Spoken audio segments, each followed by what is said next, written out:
두 증인의 주된 역할은 예언입니다. 그런데 예언할 때에 굵은 베옷을 입고 예언하라고 하십니다. 내가 나의 두 증인에게 권세를 주리니 그들이 굵은 베옷을 입고 1260일을 예언하리라. 굵은 베옷은 우리나라에서 생각하는 그런 베옷이 아니고 염소나 낙타 털로 짠 따뜻한 옷감으로 거의 다 검은색입니다. 그런데 왜 예수님은 두 증인이 굵은 베옷을 입고 예언하라고 하셨을까 하는 것이죠. 그것은 이 두 증인과 두 증인이 예언하는 내용을 상징적으로 우리들에게 계시하기 위함이다 하는 것입니다. 그렇다면 우리가 이 굵은 베옷이 도대체 무엇을 상징하는가 하는 것에 대해서 조금 살펴봐야 되겠죠. 첫째, 이 굵은 베옷은 예언자의 옷입니다. 이사야서에 보면 그때 여호와께서 아모스의 아들 이사야에게 말씀하시되 갈지어다 내 허리에서 배라고 했죠. 예, 굵은 배라는 거예요. 그래서 배를 끌고 내 발에서 신을 벗을지니라 하시매. 그러니까 이사야 선지자는 늘 굵은 베옷을 입고 있었다고 하는 것이죠. 그리고 스가랴서 13장에도 보면 선지자들은 전통적으로 굵은 베옷을 입었다 하는 것들이 나타나고 합니다. 그래서 이 두 증인이 베옷을 입었다고 하는 것은 선지자적인 사명, 즉 예언적 사명을 감당하기 위함이다 하는 것을 보여주고, 또 이처럼 굵은 베옷은 나는 선지자다 하는 것들을 외적으로 이렇게 보여주는 거예요. 그렇기 때문에 마지막 시기의 두 증인도 자신이 부름받은 두 증인, 두 선지자다 하는 것들을 외적으로 밝히고, 또 참된 신자라고 한다면 누구나 확실하게 그들을 알 수 있도록 예언의 권세가 그들에게 주어진다.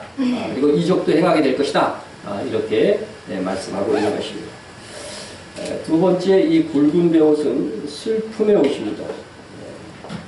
개인적으로나 민족적으로나 슬픔을 표현할 때 입는 옷이고, 그래서 장례주에는 늘 이 굵은 베옷을 상복으로 입는 거죠. 그래서 이 본문 11장 3절을 보면은 이거는 표준세 번역으로 번역한 거예요. 이거 보면 이렇게 되어 있습니다. 나는 내 두 증인에게 예언하는 능력을 줄 것이다. 그들은 1260일 동안 상복을 입고 예언할 것이다. 그래서 우리 개역개정에는 굵은 베옷이라고 했지만 아예 이것을 상복이다 이렇게 이제 번역을 하는 것이죠. 계시록 우리 개역개정에도 6장 12절을 보면 같은 단어를 상복으로 표현한 게 나와요. 내가 보니 여섯째 인을 떼실 때에 큰 지진이 나며 해가 검은 털로 짠 상복같이 검어지고 있습니다. 그러니까 이게 그 당시에는 이 검은색의 상징이 바로 이렇게 상복이다. 그죠? 굵은 베옷이다. 이렇게 인식이 되어 있었던 것 같아요. 그리고 구약성경에도 슬픔을 표현할 때에는 베옷을 입었던 것이 구약성경에서 살펴볼 수 있습니다. 에스더 4장 1절에 보면 모르드게가 이 모든 일을 알고 자기의 옷을 찢고 굵은 베옷을 입고 죄를 뒤집어 쓰고 성중에 나가서 대성통곡하니. 그래서 민족적인 아주 슬픔, 그죠? 위기가 왔을 때에 아주 이 모르드게가 아주 굵은 베옷을 입고 슬퍼하는 것들을 우리가 볼 수 있게 됩니다. 그렇다면 이 두 증인이 이 굵은 베옷을 입고 예언한다고 하는 것은 그 예언이 이제 앞으로 다가올 적그리스도의 치하에서 당할 성도들의 슬픔을 선포하는 내용이 될 것이다 하는 거죠. 그래서 이 시기에 회심하는 성도들은 다가올 박해를 예비하게 되는 것입니다. 아마도 이 시기에 두 증인의 선포를 듣고서 그리스도께 돌아오는 자들은 우리 1절에 보면 측량되지 못한 자들이기 때문에 휴거는 되지 못할 것이다 생각이 됩니다. 따라서 이들은 적그리스도 치하에서 성도의 권세가 깨지기까지라고 했으니까 깨지기까지 아주 그 환란 속에서 믿음을 지켜내야 되는 자들이기 때문에 엄청난 고난을 이겨내야만 되는 성도들이에요. 그러므로 두 증인의 예언이 그들의 당할 고통을 바라보면서 준비시키는 예언이기 때문에 굵은 베옷, 곧 상복을 입고 예언하라고 한 것입니다. 아까 말했던 이사야는 오히려 베옷을 벗으라 그랬죠. 선지자들은요, 자기가 전할 메시지를 외적으로 이렇게 표현을 해요. 하나님께서 이사야에게는 옷을 벗고요, 속옷만 있었겠지 그래도 신발도 벗고 아주 수치스러운 얼굴로, 여러분 우통 다 벗고 난닝구처럼 제가 이렇게 설교한다고 생각해 보세요. 있을 수 없는 일이죠. 근데 하나님은 이사야한테 시키니까 이사야는 했어요. 대단한 순종입니다. 그게 얼마 동안 그랬는지 아세요? 3년 동안 그랬습니다. 대단한 거예요.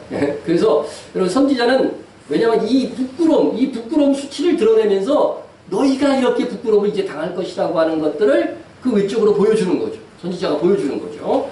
그와 마찬가지로 이 굵은 베옷을 입음으로 인해서 앞으로의 있을 이제 이 예언의 기간이 끝나고 3년 반 후에는 이러한 정말 슬픔이 성도들에게 있을 것이다 하는 것들을 그의 입은 옷을 통해서 메시지를 지금 전하고 있는 것이죠. 또 이 굵은 베옷은요, 가난한 자들의 옷입니다. 부자는 가는 베옷, 혹은 성경에 고운 베옷이라고도 한 것이 있고 번역이 가는 베옷이라고 했는데 고운 베옷을 입었어요. 한 부자가 있어 자색 옷과 고운 베옷을 입고 날마다 호화롭게 즐기더라. 그러니까 그런데 고운 베옷은 부자들이 입었지만 이 굵은 베옷은 가난한 자들의 옷이었다는 거죠. 아카페 성경사전 제가 갖고 있는 걸 보니까 굵은 베옷을 이렇게 제가 찾아보니까 이렇게 설명하고 있더라고요. 두 증인들은 다가올 재난에 대한 상징으로 굵은 베옷을 입고 예언하는 모습이 나타나 있다. 굵은 배에 대한 상징적인 의미는 그 옷을 입었을 때의 불편함에서 나왔다기보다는 가난함과 더욱 연관되어져 있는 것 같다. 왜냐하면 그 당시 굵은 베옷은 가난한 자들의 일상복이었기 때문이다. 이처럼 이 굵은 베옷이 가난한 자들의 일상복이었는데 구약의 선지자들이 이런 옷을 입었다는 거죠. 그리고 두 증인이 이 옷을 입었다고 하는 것은 상징적으로 이 두 증인의 대열에 참여하는 사람들은 어떤 사람들이라는 거예요? 부자가 아니라는 거죠. 부자교의 기득권층이 아닐 것이라고 하는 거죠. 예수님 당시에도 누가 예수를 먼저 믿었어요? 가난한 자들에게 복음이 먼저 선포되어지고 그들이 믿었죠. 믿었죠. 야 마찬가지인 거죠. 마지막 시대도 마찬가지예요. 그래서 그 중에 혹 부자가 있다 할지라도 주를 위해서 가난하게 된 자들만이 마지막 시대에 이 두 부흥을 이끌게, 대부흥을 이끌게 될 것이다 하는 것입니다. 마치 삭개오가 부자의 자리에서 주의 뜻을 이루기 위해서 가난해지는 것, 성경에 나와 있죠. 한번 볼까요? 삭개오가 서서 주께 여짜오되 주여 보시옵소서. 내 소유의 절반을 가난한 자들에게 주겠사오며 만일 누구의 것을 속여 빼앗은 일이 있으면 네 갑절이나 갚겠나이다. 야, 정말 예수님을 영접하자마자 놀라운 변화죠, 이거는. 정말 놀라운 변화 아니에요? 그가 재산이 얼마나 많았는지 모르겠지만 하여튼 부자였어요. 그런데 일단 재산의 절반을 어떻게 돼요? 무조건 다 가난한 자 도와주겠고, 또 이제 세리니까 좀 그런 게 있을 거 아니에요. 토색해서 이렇게 조금 더 부가해가지고서 이렇게 막 자기가 취하고. 그래서 당시 세리는요, 죄인의 대표적인 표현이에요. 세리는 죄인이다 이렇게 돼 있는 거예요, 원래. 그래서 그러니까 빼앗은 일 있으면 네 갑절이나 갚겠나이다 했으니까 아마도 삭개오는 이때 이거 실천하면서 어떻게 됐겠어요? 다 속된 말로 하면 거덜났을 것이다. 그렇게 생각이 됩니다. 그렇지만 하늘의 보화를 쌓고 쌓은 것이죠. 하나님은요, 모세를 이집트 왕자, 정말 그렇게 그런 위치에 있었을 때 그를 쓰신 것이 아니고 언제 쓰셨어요? 미디안의 목자이었을 때 쓰셨다는 거죠. 네? 보세요. 하나님께서 이 모세를 부를 때에 출애굽기 3장을 보면 이렇게 되어 있습니다. 모세가 장인 미디안 제사장 이드로의 양떼를 치더니 했습니다. 저는 설교를 준비하면서 새롭게 한번 이걸 인식을 했어요. 이 장인의 양떼를 친 사람이 또 하나 성경에 있어요. 누구예요? 그렇죠. 야곱이 있었지, 야곱. 야곱은요, 20년 만에 거부가 돼서 장인에게 독립을 합니다. 그죠? 자기 땅 다 챙기고 해가지고서 어떻게 해서든지 하여튼 20년 만에 거부가 돼서 나오는데, 모세는 지금 몇 년 동안 쳤어요? 장인 양떼를? 40년 쳤는데도 아직도 뭐라고 돼 있어요? 장인 미디어 제사장의 이드로의 양떼를 친다고 기록되어 있다는 것이죠. 그러니까 이 모세는 이 처세술도 별로 없었던 것 같고, 네? 자기 욕심이 별로 없었던 사람인데 40년이 지났는데 어떻게 했지? 결혼을 언제 했는데 말이죠. 결혼을 결혼을 일찍 이들의 집에 들어가면서 결혼을 한 건데, 네? 그런데도 불구하고 독립할 생각도 안 하고 여전히 장인 양떼를 치고 있는 그런 모습을 보게 됩니다. 네? 자, 그런데 하나님께서는 그런 모세를 들어 쓰셨습니다. 이런 면에서 모세가 참 탐욕이 없었던 사람이라고 하는 건 분명한 것 같아요. 네. 자, 두 증인이 그래서 부자는 아닐 것이 확실하고 또 물질의 탐욕을 품은 자들이 두 증인의 측량에 합격할 리가 없습니다. 그래서 여러분들이 혹 우리 교회가 그리고 여러분들도 혹 돈이 많아진다고 해도 뭘 품으면 안 돼요? 탐욕을 품으면 안 됩니다. 여러분들이 참 목사님 별 걱정 다 하십니다. 이렇게 좀 생각하시는 것 같은데, 그래도 우리가 두 증인에 참여할 교회가 되게 하시기 위해서 그런 시험까지도 하실 때가 혹 있을 수도 있을 것입니다. 만약 그런 시험이 있으면 너무 황송할 것 같죠? 그렇죠? 네, 황송할 것 같습니다. 하여간 만약 그러한 시험이 우리에게 주어진다면 그때 정말 우리가 원 없이 시커로 뭐 해야 되겠어요? 먹고 즐겨야 되겠어요? 뭐 해야 되겠어요? 정말 마음껏 선교해야 되겠죠. 선교해야 되겠어요. 지금 우리가 내탄학교회를 지금 해서 한 교회 세우고 있는데 이제 우리가 잘 지속 지금 되고 있는데 그 모델을 보고서요 또 한 교회가 아주 소원을 하고 있어요. 또 한 교회 소원인데 그것까지 하면 큰일 날 것 같아서 이제 그냥 가만히 있습니다. 제가 그때까지 인자가 안 나타나면 우리가 후속으로라도 해야 되지 않을까 하는 생각이 들어요. 그래서 이렇게 마음에는 있는데 하지 못하는 안타까움이 있잖아요. 우리는 부자 되면 뭐 해야 되겠어요? 정말 하나님께서 주시는 대로 하여튼 이런 일들을 감당해야 된다 하는 생각이 듭니다. 어떤 시험이든 여러분 멋지게 통과해서 두 증인에 합격하는 교회고 성도가 되어야겠습니다. 그래서 그러기 위해서는 우리가 언제나 뭐예요? 굵은 베옷을 입을 줄 알아요. 여러분 선지자나 사무엘 이런 이사야 이런 분들이요 불을 취하려면 얼마든지 불을 취할 수 있었어요. 그렇지만 굵은 베옷을 그들은 입고 생활했다는 것이죠. 그래서 특별히 마지막 시대에 쓰임받기 위해서는 더욱 그렇다는 것을 기억하시기 바랍니다. 그래서 이런 목사님이 재산이 몇 억씩 이렇게 몇 억은 조금 그렇고 한 10억 이상 넘어간다 그러면요 그 목사님은 약간 사입이라고 여러분이 생각하셔도 좋아요. 정말이에요. 이거는 목회자가 목회자의 양심에서 정말 해야 될 일들이 얼마나 많이 있는데 그렇게 재산을 축적한다고 하는 것은 이거는 거짓입니다. 사실 거짓이. 그럴 수가 없어요. 자, 네 번째 이 굵은 베옷은 회개의 옷입니다. 회개의 옷. 그래서 잘못을 뉘우치고 하나님 앞에서 겸비한 회개를 할 때 입는 옷이 바로 이 굵은 베옷이었다는 겁니다. 다니엘이 이제 이스라엘이 고토로 돌아갈 때를 알고서 그때 돌아가기 위해서는 회개가 성결되어야 되는데 온 민족을 대표로 해서 자기가 이제 굵은 베옷을 먼저 입는 것이 나와요. 내가 다니엘이죠. 내가 금식하며 베옷을 입고 죄를 덮어쓰고 주 하나님께 기도하며 간구하기를 결심하고 내 하나님 여호와께 기도하며 자복하여 이르기를 했습니다. 그래서 이 회개의 옷, 여러분 회개할 때에 굵은 베옷을 입는 것은요 이스라엘의 관습만은 아니었던 것 같아요. 그러니까 아수르에 쓰던 니누의 왕이 이제 회개를 선포할 때도 보시면 이렇게 돼 있어요. 왕과 그의 대신들이 조소를 내려 니느웨에 선포하되 사람이든지 짐승이든지 다 굵은 베옷을 입을 것이요. 짐승에게 굵은 베옷을 입혔다는 게 참 재밌지 않습니까? 하여튼 그렇게 왕이 명령했으니까 다 했을 거란 말이죠. 힘써 하나님께 부르짖을 것이요 각기 악한 길과 손으로 행한 강포에서 떠날 것이다. 그래서 이렇게 회개할 때에 굵은 베옷을 입었다 하는 것입니다. 신약 성경에도 굵은 베옷을 입고 회개하는 옷이었음이 나타납니다. 보십시오.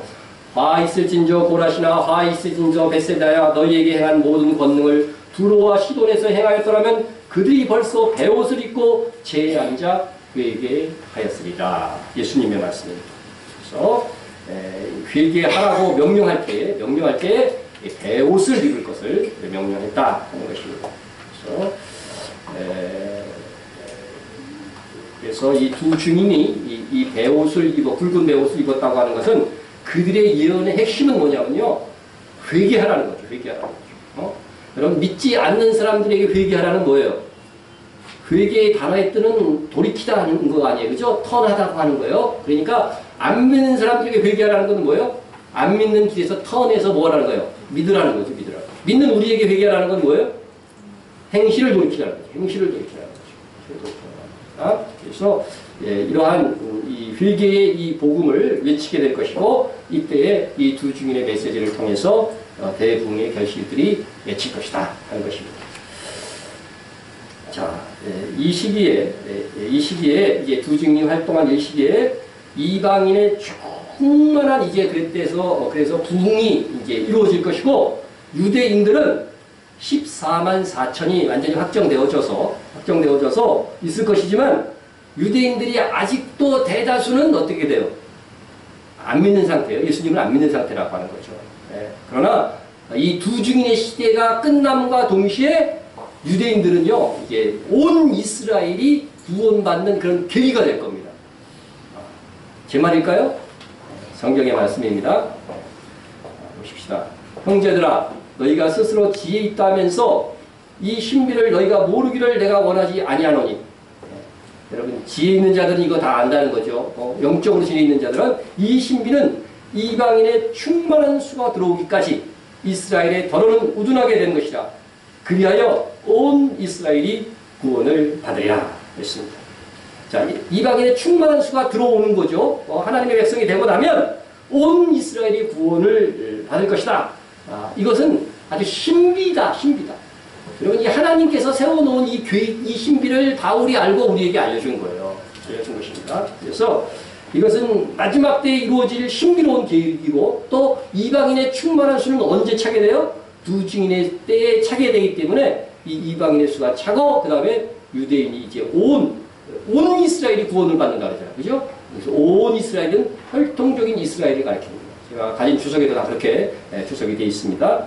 자, 그래서 여러분, 이 말씀, 이 신비로운 예언에 대해서 정리를 하자면 이렇습니다. 첫 번째는 유대인들이 복음을 거절할 거라는 거예요. 두 번째는 이방인들이 그로 인해서 복음을 영접하게 될 것이다. 세 번째는 하나님께서 택하신 이방인의 수가 충만하기까지 어떻게 돼요? 유대인들은 더러는 어떻게 된다는가요? 우둔하게 된다는 거죠. 그 다음에 이방인의 수가 충만하게 차면 그 다음에 온 이스라엘이 구원을 얻게 된다 하는 것이 네 번째고, 마지막 그렇게 되면 이제 이방인과 유대인이 하나가 되어서 하나님을 섬기게 된다 하는 것입니다. 이런 순서입니다. 그래서 최종적으로 하나님께서 내 백성이라고 하신 이 이스라엘과 이방인 신자가 한 가지로 하나님의 백성이 되는 이 비전은 이러한 절차를 통해서 이루어질 것이라고 하는 것이죠. 하나님께서 이 방법까지도 다 결정해 놓으셨어요. 그래서 이런 에베소서에서 제시된 하나님의 비전으로 이것을 또 말씀하신 바가 있습니다. 에베소서 보면 이렇게 되어 있어요. 주의 크고 영화로운 날이 이르기 전에, 주의 날, 어떤 설명이 붙더라도 주의 날은 뭐라고 그랬어요? 주님의 재림의 날을 의미한다고 그랬죠. 주의 크고 영화로운 날이 이르기 전에 해가 변하여 어두워지고 달이 변하여 피가 되리라. 누구든지 주의 이름을 부르는 자는 구원을 받으리라 하였느니라 했는데, 이 온 백성이 이제 구원받는 이 대부흥의 역사는 에베소서 2장 8절에 보면 이는 그로 말미암아 우리 둘이 한 성령 안에서 아버지께 나아감을 얻게 하려 하십니다. 이렇게 되어져 있습니다. 그래서 여러분 여기서 둘은 유대인과 이방인이라고 이방인 교회를 의미하는 거라고 제가 여러 차례 말씀을 드렸습니다. 그래서 하나님의 비전은요, 유대인과 이방인이 하나님은 원래 누구만 택했어요?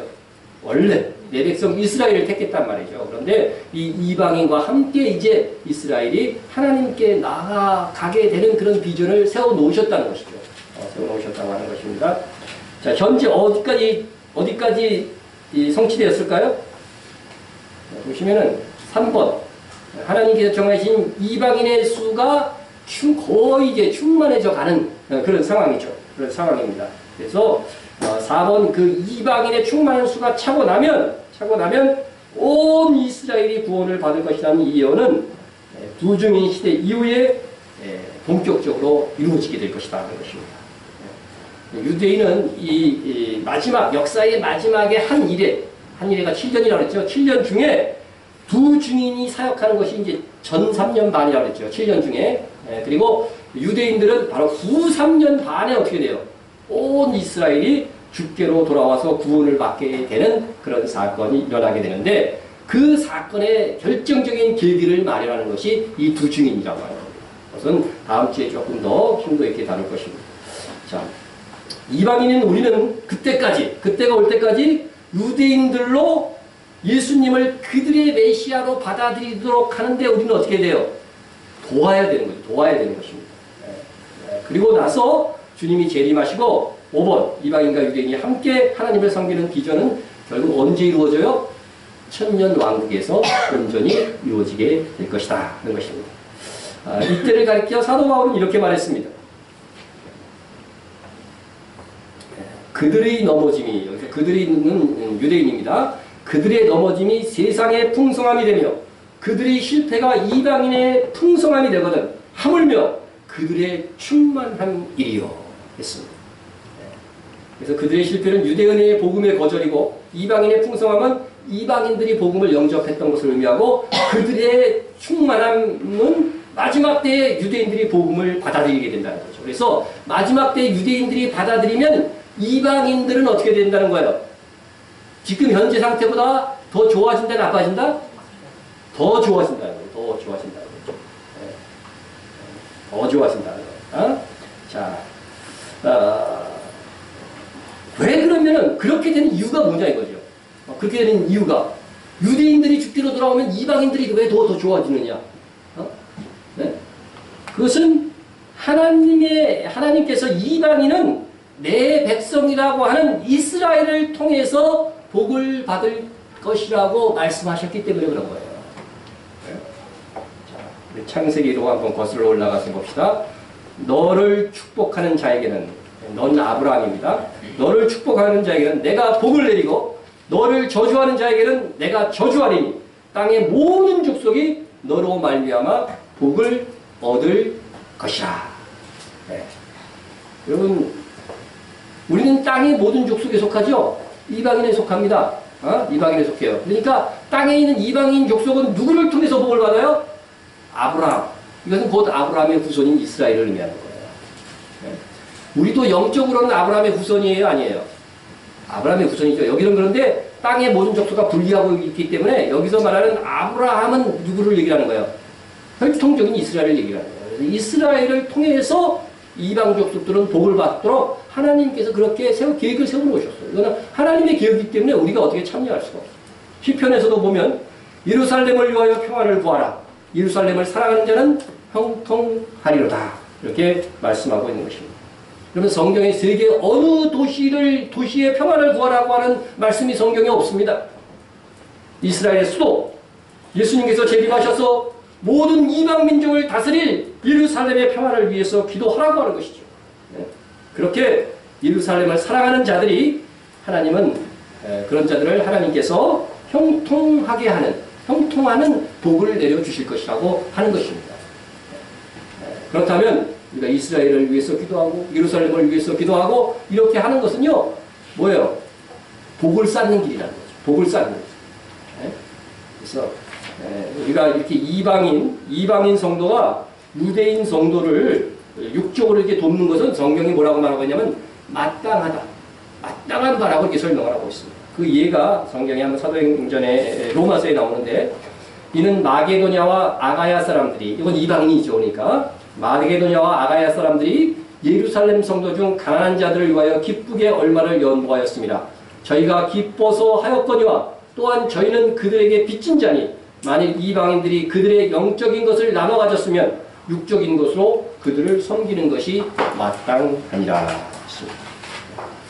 여러분 유대인들이 대부분이 복음을 거절했지만 그러할지라도 우리는 누구에게 복음을 받았어요? 이방인은요.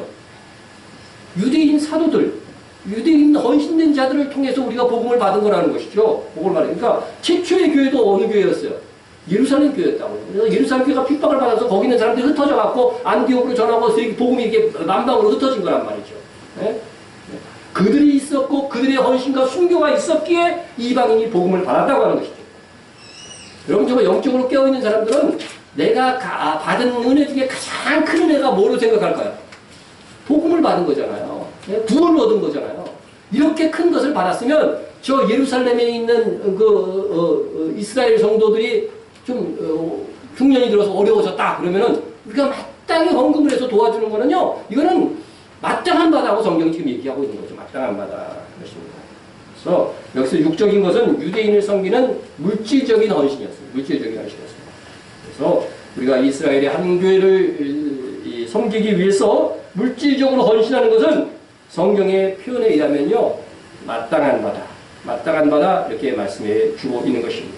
그래서 우리가 이렇게 유대인들에게 복음을 전하고 선교비를 제공하는 것은 우리에게 더할 수 없는 유익이 될 것입니다. 유대인을 통하여 이방인들에게 복이 더하여진다고 한다면 그 유대인들에게 복음을 전해주고 헌신한 교회와 성도들에게 더 풍성함이 깃들 것을 우리는 충분히 예상할 수 있습니다. 그래서 제가 어떤 분들을 위해서 이렇게 기도해 줄 때도 이분이 이스라엘을 위해서 이렇게 헌신하고 있으니까 하나님 말씀대로 복을 내려주세요. 잘 되게 해주세요. 말씀대로 형통하게 해주세요. 이렇게 제가 기도해 줘요. 말씀을 들어서 기도하는 거죠. 예. 여러분이 여기에 있고 이스라엘 선교를 위해서 동료를 받고 기여한다는 것이 정말 이게 하나님의 은혜였구나 하는 것을 절감하면서 감격하고 기뻐할 날이 분명히 있을 것입니다.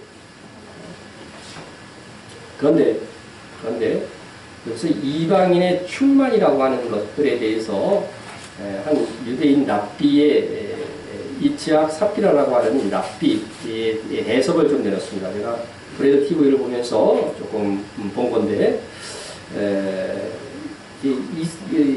이방인의 이 충만이라고 하는 말은 바울이 처음 한 말이 아니라는 거예요. 이 사람이 유대인이니까 정통 유대인이니까 그런 것들에 대해서 유대 문헌을 많이 읽었겠죠. 이것은 유대 문학에서 많이 나오는 개념이고 창세기 49장에도 나온다고 하면서 이 이방인의 충만을 그동안 교회가 오해를 했다 하고 이렇게 얘기를 하더라고요. 그래서 그동안 이방인 교회는 이방인의 충만을 모든 나라가 예수 그리스도를 믿게 되는 상태라고 생각해 왔다는 것입니다.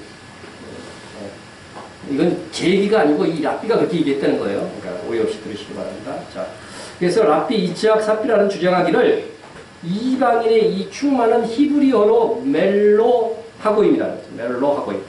근데 여기서 하고임은 이제 이방인이니까 멜로라고 하는 이 말은 무슨 충만이라고 하는 단어인데 이게 무엇을 의미하는 단어냐면 충만한 이해라고 하는 뜻이라는 거예요. 충만한 이해. 그래서 그럼 이게 무엇에 대한 충만한 이해냐?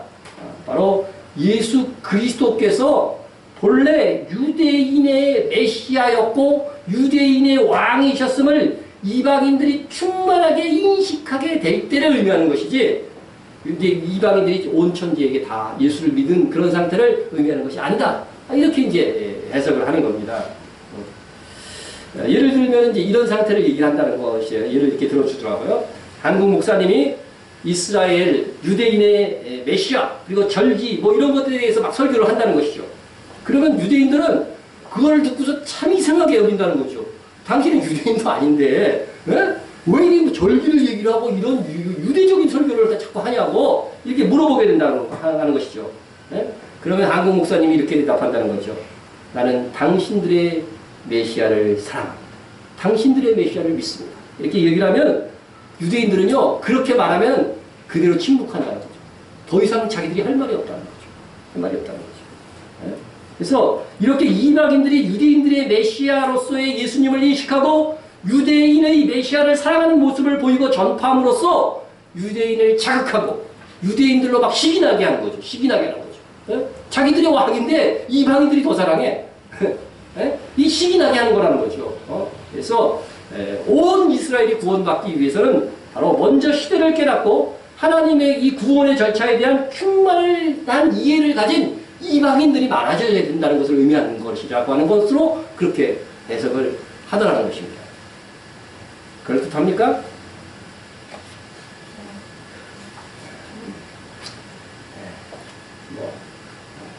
그럴듯하던 말던 이분이 그렇게 주장했어요. 자, 그럼 정말 그럴까 하는 걸 살펴야 되겠죠. 여러분 유대인을 구원하는 하나님의 방식이 있어요. 방식. 하나님의 나라는요 심는 대로 거두는 거예요. 인과 응고란 말이죠.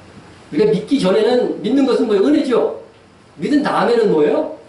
여러분 이게 죄 짓는 거 두려워야 돼요. 반드시 하나님께서 그거에 대로 갚아주시는 거예요. 용서는 하시지만. 자, 그래서 유대인은 예수님의 본 백성. 이것은 성경에서 여러 차례 나오는 말인데 그것을 우리가 너무 무시했다는 거죠. 네? 자, 처음 예수님께서 이 땅에 오실 때 보세요. 그가 세상에 계셨으며 세상은 그로 말미암아 지은 바 되었을 때 세상은 그를 알지 못하였고 자기 땅에 오매 자기 백성이 영접하지 아니하였으나. 여기 자기 땅은 어디예요? 이스라엘이에요. 한국 땅은요 한국인의 땅이라고 보통 얘기를 하죠. 그죠? 근데 이스라엘 땅은요 내 땅이야. 하나님이 그러셨다는 거예요. 구약시대에서부터 거기 내 땅이야. 이스라엘은 무슨 땅? 예수님 땅이야. 이렇게 얘기한 거예요. 성경이. 자기 땅에 왔다. 그 자기 백성이 영접하지 않았다. 이 자기 백성이 누구예요? 유대인이에요. 유대인. 유대인들이 영접하지 않았다고 하는 것이죠. 이게 분명하잖아요. 분명한 거죠. 그래서 예수님께서 이렇게 자기 백성 이스라엘이 영접하지 않자 어떻게 말씀하셨느냐? 그러므로 내가 너희에게 이르노니 하나님의 나라를 너희는 빼앗기고 그 나라에 열매 맺는 백성이 받으리라. 그러니까 예수님이 당시에 있었던 이 유대인들은 아마 하나님의 나라를 많이 거의 다 빼앗긴 것 같아요. 그리고 열매 맺는 백성이 누구겠어요? 우리죠. 이제 이방인 백성. 네? 복음을 받아들인 이방인 백성들이 오히려 하나님의 나라를 차지하게 될 것이다 하는 말씀입니다. 자, 그렇다면 이 말씀대로 유대인들은 하나님의 나라를 완전히 빼앗기고 끝난 것일까? 끝난 것일까요? 만약에 끝난 것이라고 한다면 그러면 아브라함의 언약이 안 이루어진 거예요. 그렇죠? 아브라함의 언약이 안 이루어진 거잖아요. 네? 하나님께서 어떻게 돼요? 영원히 내 백성을 삼을 것이라고 약속해 주셨는데 이스라엘을 중간에 버리셨다고 한다면 하나님의 약속이 안 이루어지는 거예요. 누구에 의해서? 인간의 불순종에 의해서. 네? 그러니까 이거 크게 문제가 되는 거죠. 근데 아브라함의 언약은 제가 많이 설명을 했지만 아브라함의 언약은 언약 맺을 때 어떻게 맺었다고 그랬어요? 아브라함과 하나님이 같이 지나가면서 이 언약 안 지키면 죽으리라 이렇게 언약을 맺었어요? 아니죠. 누구만 지나갔다고 그랬어요? 하나님만 지나갔어요. 햇불로 이렇게 창세기 15장에 나와요. 죽은 동물의 시체를 옆에다 두고 이 언약을 안 지키면 이 동물처럼 죽을 것이라고 하는 거죠. 의미가. 근데 그때 하나님이 지나가요. 그러니까 인간이 죄를 범해도 아브라함의 후손이 죄를 범해도 죽는 건 누가 죽어요? 하나님이 죽는 거죠. 그 약속을 지키기 위해서 누가 오신 거예요? 예수님이 오신 거예요. 그래서 예수님이 죽으실 때 뭐라 그래요? 내가 흘리는 이 피는 새 언약의 피입니다. 그러니까 아브라함의 언약을 이제 지키는 그런 현장이라고 하는 것들을 분명히 하신 것이죠. 자, 그래서 그렇다고 한다면 하나님께서 완전히 이스라엘을 버린 것은 아닌 거죠. 완전히 버린 것은 아니죠. 예? 그래서 바울도 로마서에서 이 말씀을 하십니다. 그러므로 내가 말하니 저희가 넘어지기까지 실족하였느뇨? 그럴 수 없느니라. 저희의 넘어짐으로 구원이 이방인에 이르러 이스라엘로 어떻게 된다고? 시기나게 하기 위함이다. 시기나게 하기 위함이다. 이렇게 말씀해 주거든요. 자, 그러니까 이스라엘 백성들이요, 하나님을 제대로 안 섬기니까 어떻게 돼요? 내 백성이 하나님을 안 섬겨. 예를 들어 생각해 보세요. 제가 제 마누라가 저희 집사람이 저보다 딴 사람을 더 좋아해. 그러면 뭐가 나요, 내 마음에? 질투가 나죠. 질투가 나죠. 여러분, 하나님은 쉬는 대로 거두게 하시는데 이스라엘이 그렇게 만들었다는 거예요. 하나님을 질투나게 만들었다는 거예요. 내 백성으로 삼았는데. 그러니까 너희들도 어떻게 돼요? 질투나게 만들겠다는 거예요. 지금 하나님의 방법이 그거예요. 그래서 심는 대로 그대로 거두게 하시는 거예요. 이스라엘에 대해서. 그래서 이스라엘로 질투나게 만드는, 질투를 유발시키겠다고 하는 거죠. 그런 말씀들이 성경에 많이 있는데, 로마서 10장 9절에도 보면, 그러나 내가 말하노니 이스라엘이 알지 못하였느뇨. 먼저 모세가 이르되 내 백성이 아닌 자로서 너희를 시기나게 하며 미련한 백성으로서 너희를 노엽게 하리라 하였고 했습니다. 아이고, 자기들의 하나님이고 자기들의 예수님인데, 그들은 지금 예수님도 안 믿고 있는데, 이방 백성들이 더 열심히 하나님을 믿고 말이야, 하나님으로 인해서 은혜를 누리고 복을 누리고 막 이렇게 한단 말이죠. 그래서 이렇게 그로 인해서 시기나고 심지어 어떻게 해요? 노엽게 하라.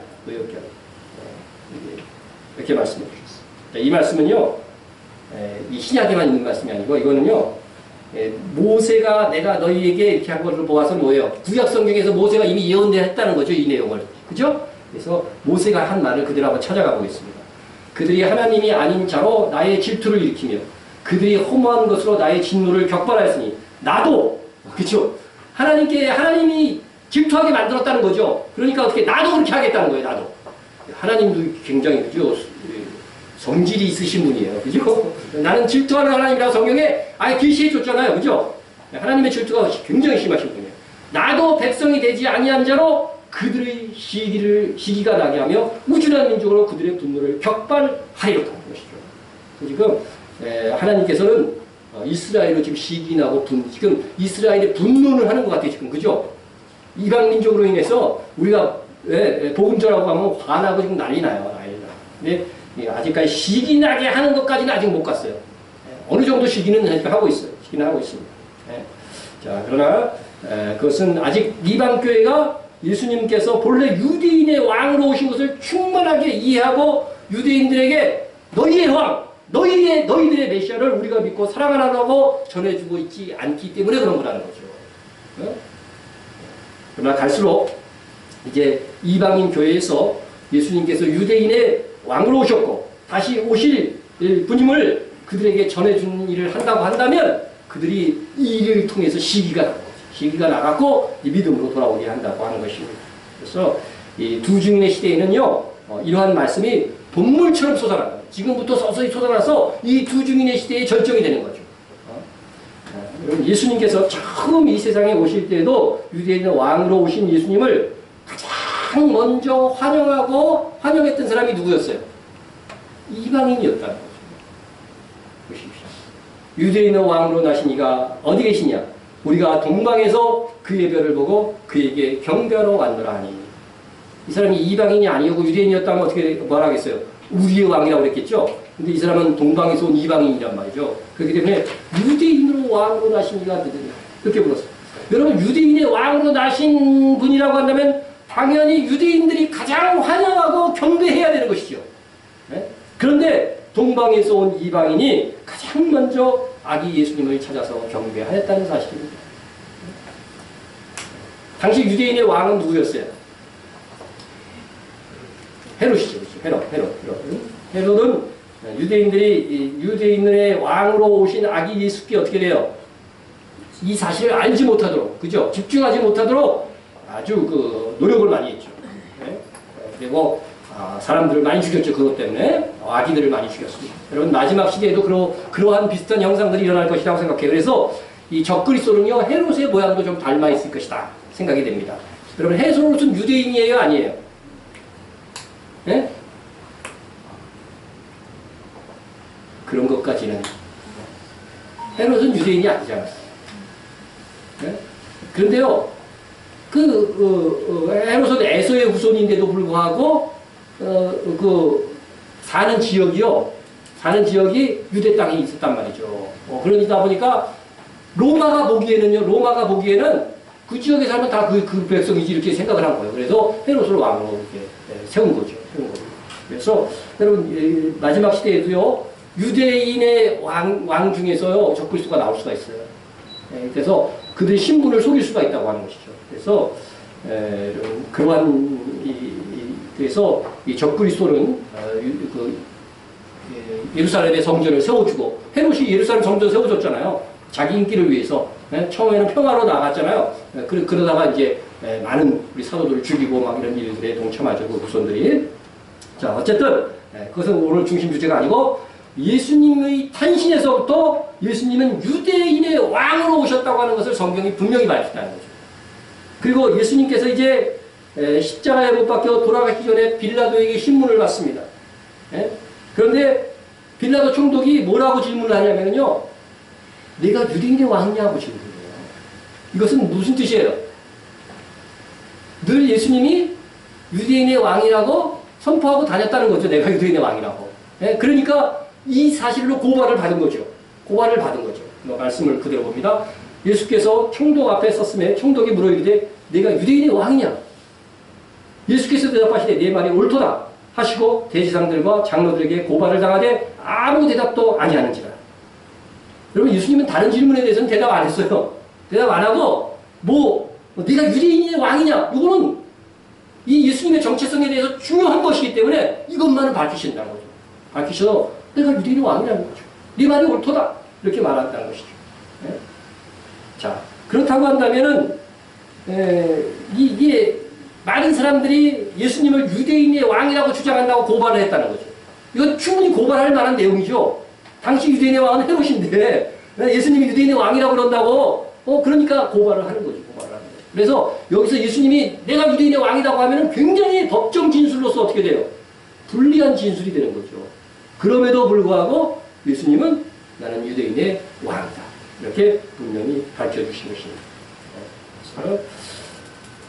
자, 하여간 예수님은 평상시에 항상 자신을 유대인의 왕이라고 주장하셨고 또 그 말이 빌라도 로마 총독에게 들어갔고 이로 인해서 내가 유대인의 왕이냐 이렇게 질문을 하게 된 것입니다. 그래서 예수님께서 이에 대해서 분명하게 그렇다고 대답하여 주셨고 그뿐만 아니라 이 진술을 들은 로마 병정들이 예수님을 막 채찍을 때리고 희롱할 때에도 어떻게 했느냐면은 보십시오. 가시관을 엮어 그 머리에 씌우고 갈대를 그 오른손에 들고 그 앞에 무릎을 꿇고 희롱하여 이르되 유대인의 왕이여 편할지어다 하며 그에게 침뱉고 갈대를 빼앗아 그의 머리를 치더라. 예수님께서 어떤 이유로 십자가에 못 박히고 어떤 이유로 희롱을 당하고 침뱉음을 당하고 이런 고문을 당했느냐? 유대인의 왕이라고 말한 것 때문에 당했다고 하는 것이 성경에서 이거를 부각해서 지금 뭐야 하는 거예요? 우리에게 계시해 주는 거라는 것이죠. 네? 그뿐만 아닙니다. 예수님은 십자가에 붙은 공식적인 제목 무엇이었느냐? 그 머리 위에 이는 유대인의 왕 예수라는 쓴 제패가 붙었더라. 유대인의 왕 예수라는 제목으로 예수님은 십자가에서 죽으셨던 것입니다. 여러분 이상 보면 다시 정리해서 말씀하시면 예수님께서 태어나실 때 유대인의 왕으로 알고 찾아온 이방인이 있었다. 예수님께서 당신 자신을 유대인의 왕이라고 유대인들에게 소개했다. 빌라도의 법정에서 유대인의 왕이라고 예수님은 시인하셨다. 네 번째는 유대인의 왕이라고 주장한 것 때문에 희롱을 당하셨다. 그리고 그분은 십자가에서조차 유대인의 왕 예수라고 하는 제패가 십자가에 붙어 있었다는 것입니다. 이렇게 볼 때 분명히 우리가 알아야 될 것은 원래 예수님은 유대인의 왕으로 오신 거죠. 유대인의 왕으로 오신 거죠. 우리가 이것을 누구에게 알려줘야 돼요? 저 멍청한 유대인들한테 알려줘야 돼요. 지들 왕을 지금 지들이 안 섬기고 있다니까요. 우리가 지금 섬기고 있잖아요. 우리가 섬기고 있어요. 이것이 바로 뭐예요? 그들을 시기나게 하는 거예요. 시기나게. 그래서 이방인들이 이런 충만한 이해를 가지고 유대인들에게 복음을 전해야 시기가 나는데 안전하니까 시기가 안 나는 거예요. 지금. 우리가 직무유기하고 있어요. 지금. 그런데 이러한 계획을 하신 분이 누구다? 하나님이시라는 거죠. 하나님. 그러니까 여러분 하나님의 계획은요. 각성한 그리스도인들을 통해서 이루어져 가는 겁니다. 그래서 이방인의 충만이라는 말을 이렇게 이치학 랍비는 그 이방인들이 예수님의 위치를 유대인의 왕, 유대인의 메시아로 충만히 인식하고 유대인에게 전해주는 것을 의미하는 것이다. 이렇게 말한 것입니다. 저는 이런 해석에 전적으로 동의합니다. 실제로 로마서 11장 25절에 있는 이방인의 충만한 수가 들어오기까지 그렇게 돼 있었잖아요. 이 수라는 단어는요. 원어에 없는 거예요. 사실 충만만 있어요. 단어가. 그러니까 문장을 매끄럽게 연결하기 위해서 수라고 하는 단어를 한글 성경에 집어넣은 것이지 수라는 단어는 원어에는 없습니다. 그래서 이 충만을 바로 예수님에 대한 유대인의 왕으로서의 충만한 이해다 이렇게 해석하는 것도 가능한 일이라고 생각합니다. 하지만 그렇다고 이 랍비의 말처럼 이방인의 수가 차기까지 해석한 것을 반드시 틀렸다고 말할 수는 없다고 저는 생각해요. 왜 그러냐? 로마서에서 말하는 이방인의 수는 결코 이방인이 전부 다 믿는 것을 의미하는 것이 아니고 이방인 중에서 하나님께서 선택한 자들만 믿는 것이라고 하는데 두 증인의 시대에 그게 거의 완결이 되거든요. 그러면 그것도 역시 숫자의 의미도 있다 하는 것을 제가 말씀을 드리는 것입니다. 그래서 우리 신명기에서도 보면 신명기 하나님께서 이방인 중에서 얼마를 선택해서 하나님의 백성을 삼을 계획을 이미 가지고 계셨어요. 신명기라고 한다면 신명기에서도 아까 제가 소개를 했고 대표적으로 호세아 선지자도 이것을 말했는데 보시면 너희는 내 백성이 아니라 한 그곳에서 그들에게 이르기를 너희는 살아계신 하나님의 아들들이라 할 것이요. 그래서 이스라엘을 향해서 항상 하나님이 내 백성 그랬거든요. 근데 내 백성이 아니란 그거 아니라고 한 곳이 어디예요? 이방 땅이잖아요. 우리 한국 땅 이런 곳. 그래서 그곳에서 살아계신 하나님의 아들들이 출현할 것을 이미 구약성경부터 예언하고 있었다는 것입니다.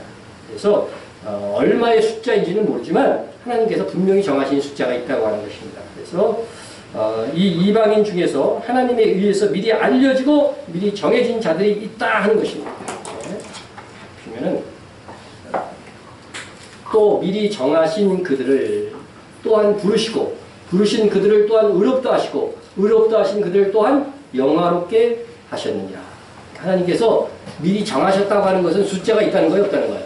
있다는 거예요. 이방인 중에서도 구원받을 숫자를 딱 정해놓으셨어요. 그래서 우리가 구원받은 것은요, 자꾸 왜 은혜를 강조하냐면요, 하나님이 정해졌기 때문에 어떻게 돼요? 정해졌기 때문에, 보세요. 정리하면 하나님이 정했어요. 그 다음에 어떻게 돼요? 부르신다는 거죠. 부르셔. 그 다음에 어떻게 해요? 예수의 피로 의롭게 하셔요. 그 다음에 어떻게 돼요? 영화롭게. 저는 그게 이렇게 한다고 하는 것이죠. 이걸 보시길 바랍니다. 그래서 하나님께서 이미 정한 자들은요, 반드시 그들의 인생에서 하나님께서 어떤 연출을 하시던 간에 부르시는 거예요. 온 친척 가정 속에서 나도 안 믿는데 나만 믿는 사람들도 있어요. 정말 이건 하나님이 그 사람만 어떻게 한 거예요? 선택하셨기 때문에 이게 가능한 일이에요. 그래서 부르신 자들은 어린 양의 피로 깨끗하게 하셔서 의롭게 하시고 의로워야 천국에 가니까. 그래서 하늘의 영화를 누리도록 하시는 것입니다. 여러분, 이것이 바로 뭐냐면요, 예정론이에요. 예정론. 하나님의 예정은요, 실패하지 않습니다. 그래서 예정론을 정의하면 뭐냐면 하나님은 계획을 가지고 계시고 그 계획을 반드시 이루시는 분이시다 하는 것입니다. 그래서 흔히 이제 하나님께서 선택하셨어도 인간이 거부하면 하나님 구원받을 수 없다.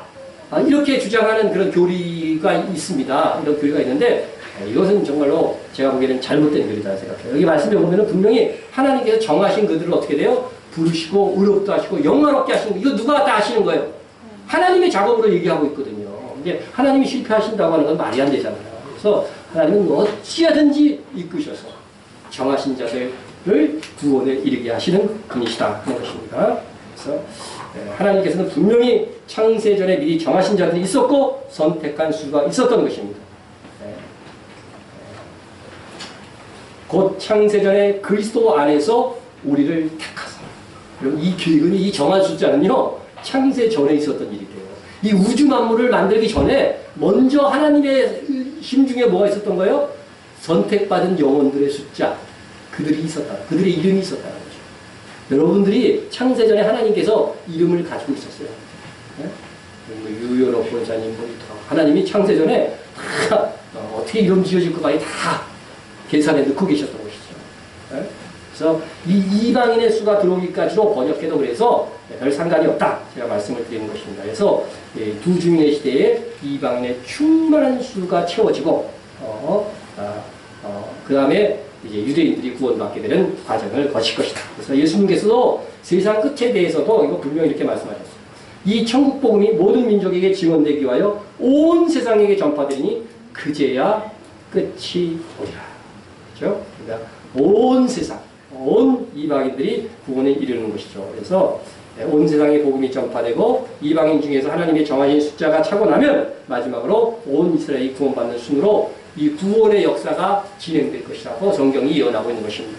만약 유대인들이 다 믿었는데 온 세상의 복음이 완전히 다 안 전파된 상태라고 한다면 어떻게 되는 거예요? 성경이 거짓이 되는 거죠. 거짓이 되는 거예요. 네. 여러분 지금까지 2000년 역사 속에 그럴 가능성이 충분히 있어요. 네? 지나간 세계에도 유대인들이 갑자기 예수를 믿을 수 있는 거잖아요. 그들의 메시아를. 만약에 그런 일이 먼저 발생했다고 한다면 뭐가 되는 거죠? 성경이 거짓말이 돼버리는 거예요. 그러니까 여러분 하나님의 이 계획, 그런 일은 왜 발생하지 않아요? 하나님께서 그렇게 계획하지 않으셨기 때문에. 그렇게 계획하지 않았기 때문에. 네? 그래서 여러분 그런 일이 안 일어나는 것이죠. 그래서 그러고 보면요. 복음이 이스라엘로부터 시작해서 그것이 서진을 해갖고 유럽을 물들이고 또 미국을 거쳐 우리 한국을 중심으로 한 이 아시아 지역으로 오고 이게 전파되면서 이제는 남은 아시아 지역들과 또한 아프리카 지역으로 거의 온 세상에 복음이 전파되는 이런 상황들이 지금 진행되고 있다는 것이죠. 네? 예언이 이루어지고 하는 이런 현실을 우리가 보고 있다는 거죠. 여러분 이런 것을 보면서도요. 야 정말 놀랍다 생각해야 돼요. 놀랍다 생각해야 돼요. 네? 자, 온 세상이라고 했기 때문에 지금의 이슬람권 나라들도 어떻게 돼요? 복음은 다 전파될 거예요. 그래서 상당수의 믿는 자들이 나올 겁니다. 이슬람권에서도. 지금 그러한 일들이 이미 시작되었습니다. 네? 자, 마지막 때의 영혼의 추수라는 제목의 이제 기사를 제가 봤는데, 이것은 코든 코넬 신학교의 국제신학연구소에서 조금 몇 년 된 자료지만 2013년도를 기준으로 해서 조사를 했어요. 그러니까 조사를 했는데, 세계에서 기독교가 지금 현재 가장 급속하게 빨리 성장하는 것. 우리나라는 기독교가 빨리 성장하고 있어요? 안 하고 있어요? 거의 정체 상태죠. 근데 가장 빨리 성장하고 있는 20개 국가를 선정을 했어요. 그래서 그 다 조사를 한 거죠. 그래서 1위가 어느 나라? 네팔. 네. 제가 이제 한번 보세요. 이런 네팔. 그 다음에 2위가 중국. 여러분, 지하학교에는 인정도 안 하잖아요. 지금 이제. 그런 마켓 속에서도 중국이 지금 2위입니다. 3위가 아랍에미레이트. 여러분 정말 생각할 수 없는 나라들이잖아요. 지금 다 이런 나라들이. 사우디아라비아, 카타르, 오만, 예멘, 몽고, 캄보디아, 바라기. 11, 20까지 다 될게요. 베넨공화국. 어제 들어보지도 못했지, 여러분. 그래도 인구가 꽤 되더라고, 이런 나라들. 제가 찾아보니까 인구수를. 12위는 부르키나 파소. 들어보지도 못했어요. 처음 들었어요. 남수단, 수단은 좀 들어봤어요. 14위 부탄, 15위 말리, 16위 브루나이, 17위 기니, 가나가 아니고 기니입니다. 18위 쿠웨이트, 19위 싱가포르, 20위 터크스 케이커스 제도. 제도입니다. 여러분, 이 국가 중에요, 20위까지 이 국가 중에요, 19개국이요, 아프리카와 아시아 국가예요. 19개국. 그리고 무슬림 밀집 지역이 11개국이에요. 놀랍습니다. 부흥의 속도가 11개국. 그리고 중동 7개국, 아시아 7개국, 아프리카 5개국, 캐리비안. 이거는 중앙아메리카 지역입니다. 그래서 이렇게 보면은요, 그동안 지난 세기의 기독교 국가였던 유럽, 북아메리카, 라틴 아메리카 지역의 국가들은 단 한 곳도 20위 이내가 없고 오히려 기독교인이 줄고 있죠, 그쪽으로. 네. 그래서 최고의 증가율을 보인 국가들은 대부분 힌두교, 불교, 무슬림과 같은 비기독교 국가로 밝혀졌습니다. 네, 이건 이제 몇 년 전 소식이고, 최근의 소식에 의하면은 뭐, 이란의 기독교 증가율이 1년에 19%씩 늘어난대요. 그러면 이란이 사실 1위예요, 사실. 그렇게 보면. 네? 이제 2013년 기준의 조사이기 때문에, 이걸 조사를 하면 많은 조사를 해야 되기 때문에, 이렇게 한 5년이나 이렇게 걸려서 텀을 하지, 이렇게 계속 매년 할 수는 없거든요. 자, 저는 아무리 생각을 해도요, 이슬람권에서 이렇게 예수님을 믿는다는 것이 이해가 안 돼요. 그죠? 이슬람교회는 계속 지금 세워지는 교회들마다 어떻게 돼요? 테러의 대상이 되고 있잖아요. 거의 목숨 내놓고 믿는 건데, 그것에서 기독교 인구가 증가하고 있다고 하는 것은 이건 정말 놀라운 일이라고 하는 것이죠. 그런데 왜 일어나느냐? 하나님께서 작정하신 일이기 때문에 일어난다고 하는 것이죠. 온 세상에 복음이 전파되고, 그 다음에 마지막으로 그 완악한 유대인들이 복음을 영접하게 될 때, 세상의 끝, 주님의 재림이, 지상 재림이 있게 된다고 하는 것입니다. 그래서 이것은 우리가 예수님의 예언이기도 합니다. 예수님께서는 유대인들에게 이런 예언을 하셨습니다. 너희는 찬송하리로다. 주의 이름으로 오시는 이여 할 때까지 나를 보지 못하리라 하십니다. 여러분, 예수님의 사역의 말미에서 이 말씀을 하신 것입니다. 주의 이름으로 오시는 이여, 이거는 뭐예요? 유대인들이 예수님을 믿었으니까 어떻게 돼요? 재림하실 주님을 맞이하기 위해서 주의 이름으로 오시는 이여를 환영하는 거잖아요. 그러니까 유대인들이 다 예수를 믿고, 초림 때에는 자기 백성이 그를 영접하지 않았지만, 재림하실 때는 자기 백성인 유대인들이 다, 지상에 있는 유대인들이요, 다 예수 그리스도를 믿은 상태에서 예수님의 지상 재림을 보면서 어떻게 돼요? 주의 이름으로 오시는 이여 하면서 환영하게 될 것이라고 하는 거예요. 그것이 예수님의 예언입니다. 예수님의 예언. 그래서 이 결정적인 전환점, 유대인들이 예수를 믿는 결정적인 전환점이 되는 사건이 바로 이 두 증인의 사역이고, 그 시대다 하는 것입니다. 그래서 우리가 이 시대에 유대인의 왕이신 예수님을 유대인에게 전하면서 이스라엘 유대인 교회를 세워나가는 것은 주의 다시 오심을 뭐예요? 준비하고 예비하는 일이 된다 하는 것입니다. 라는 얘기가 것이다. 자, 다음 주제로 이제 넘어가겠습니다. 두 증인, 곧 두 선지자는 예언을 하죠. 근데 예언의 결과로서 세상 나라에 재앙이 임합니다. 재앙이 임합니다. 여러분, 우리가 여기서 알 수 있는 것은 요한계시록의 재앙들이요, 어느 날 갑자기 마구잡이로 막 일어나는 것이 아니라는 거예요. 이런 것이고, 큰 재앙이 일어나기 전에 일어날 재앙에 대한 예언과 경고가 있을 것이라는 점입니다. 하나님께서는 이전 시대에도 심판과 재앙에서 최소한 그 백성에게 이유 없이 갑자기 막 재앙을 내리시지 않았어요. 그죠? 노아의 시대에도 누구의 외침이 있었어요? 노아의 외침이 있었잖아요. 그리고 소돔과 고모라 시대에도 아브라함과 롯에게 어떻게 됐어요? 하나님이 미리 알려주시죠. 알려주시고 롯의 가족은 그 소돔에 있었기 때문에 빼내오시죠. 그러니까 사실상은요, 불신자들에게도 알게 모르게 다 하나님께서 경고하셨지만 그들의 완악함 때문에 이걸 다 무시하는 거죠. 귀에 안 들리는 거예요. 아무리 설교를 해도, 아무리 선포를 해도 안 들리는 거죠. 자, 니느웨에서는 요나를 통해서 그 땅에 뭐가 있을 것을, 멸망이 있을 것을 선포하셨죠. 이방 땅에. 믿음이 전혀 없는 나라에 선포했는데 놀랍게도 믿었어요, 안 믿었어요, 그들이? 요나의 선포를 듣고서 믿었다고 하는 거죠. 회개했어요. 그래서 그 회개는요, 놀라운 회개예요. 뭐 이스라엘 지역에서도 그런 회개가 있지 않았어요. 어떻게 회개했어요? 백성들과 짐승들, 그죠? 가축들까지 배옷을 입히고 가축들도 금식을 시켰어요. 대단 안 해도 되는데, 걔네들은 사실. 그런데 그렇게까지 회개를 했단 말이죠. 그러니까 어떻게 됐어요? 내리던 재앙이 어떻게 됐어요? 취소됐어. 그러니까 예언이 안 이루어졌다고 얘기하면은 요나가 거짓 선지자입니까? 안 이루어졌기 때문에? 그건 아니죠. 그건 아닙니다. 그래서 이렇게 두 증인의 시대가 되기 전까지는 어떤 예언들은 하나님의 오래 참으심과 또 예언을 들은 성도들의 회개와 학습을 통해서 취소되거나 연기될 수 있다는 거죠. 있습니다. 그러나 두 증인의 시대에는 어떻게 돼요? 예언하는 즉시 일어나요. 그래서 그만큼 그 시대는 악해져 있을 것이기 때문에 그렇습니다. 그래서 분명 예언을 통해서 그 시대에 이제 어느 지역에 3년 반 동안 흉년이 있을 것이다. 분명한 예언이 선포될 것입니다. 그런 날이 올 것입니다. 예? 그래서 그 예언이 선포되고 이루어질 것이라고 하는 것이죠. 그래서 물이 변하여 피가 되고 말이에요. 여러 재앙들의 예언들이 있고 나서 어떻게 돼요? 그 재앙이 즉시로 이루어진다는 거죠. 이루어진다는 거죠. 이것은 마치 모세가 바로에게 여러 가지 재앙을 선포하고 즉시 성취된 것이나 마찬가지입니다.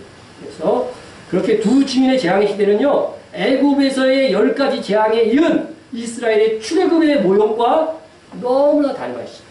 그래서 제가 이것에 대해서 설명도 했는데, 제가 지난주에 우연히 그 책을 보니까요, 6월절 출애굽과 요한계시록, 그런 것을 또 유대인 학자가 쓴 책이 있어서 제가 지금 다 읽지 못하고 읽고 있는 중에 있는데, 정말로 이러한 발견들을 보면서 정말 아주 기쁘더라고요. 저도 그렇게 보고서 이렇게 해석을 했는데, 어쨌든 이렇게 10가지 재앙의 모습들이 이 두 증인의 시대에 선지자를 통해서 모세와 아론이 선포하듯이 두 증인이 선포함을 통해서 이루어진다는 거죠.